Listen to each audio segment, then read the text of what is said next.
একজন ব্যক্তি সেকুলার রাজনীতি বা গণতান্ত্রিক রাজনীতির সাথে সরাসরি যুক্ত থেকে নিজেকে কি আহলে হাদিস বা সালাফি দাবি করতে পারে? কখনো না। এগুলো নামধারী আহলে হাদিস, নামধারী আহলে হাদিস দূরে থাকতে হবে। গণতান্ত্রিক রাজনীতির সাথে নামধারী আহলে হাদিসের মানে আহলে থাকতে পারবে, আহলে হাদিস থাকতে পারবে না, নামধারী হতে পারে। নামধারী হতে সে এখন ভুলে আছে, তারপর আহলে হাদিসটা ভালো, কিন্তু সালাফিরা ভালো, কোনো সন্দেহ নেই। কিন্তু ভুলের উপর তাকে বুঝাতে হবে যে আপনি গণতান্ত্রিক রাজনীতি যদি করেন, আপনি গণতন্ত্র ইসলামের সাথে সম্পৃক্ততা নেই, বিরোধী।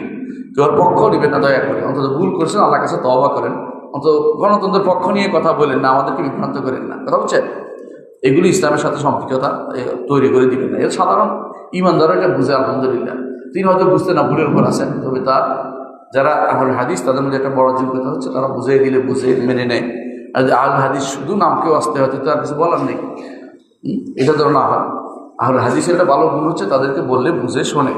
হয়তো তার মধ্যে এখনো বুঝে আসে নাই, তাকে বুঝিয়ে দেন যে এটা আসলে শিরক কুফর, দেখবেন ছেড়ে দেবে ইনশাআল্লাহ, আমরা আশাবাদী। আর যদি এমন হয় যে তিনি বুঝে নিলেন, তাহলে তারা আহলে হাদিস হওয়াটা নাম যেটা কোনো মূল্য নেই। গণতন্ত্রের সাথে ইসলামের কোনো সম্পর্ক নেই, ইসলাম গণতন্ত্র সম্পূর্ণ বিরোধী।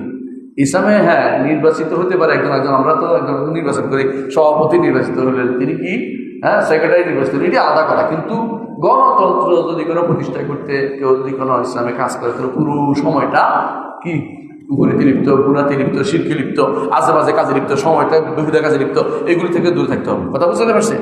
আপনার এলাকার কোনো উন্নয়নের জন্য কাউকে আপনি নিয়োজিত করবেন, এই ব্যক্তিকে, এটা আলাদা কথা, সে যদি ভালো পান। গণতন্ত্র প্রতিষ্ঠা করতে আপনার কাছে আসতে বলে তোমার ভোট দিব না, আমি তোমার ভোট দিলাম গুণাগার হবে।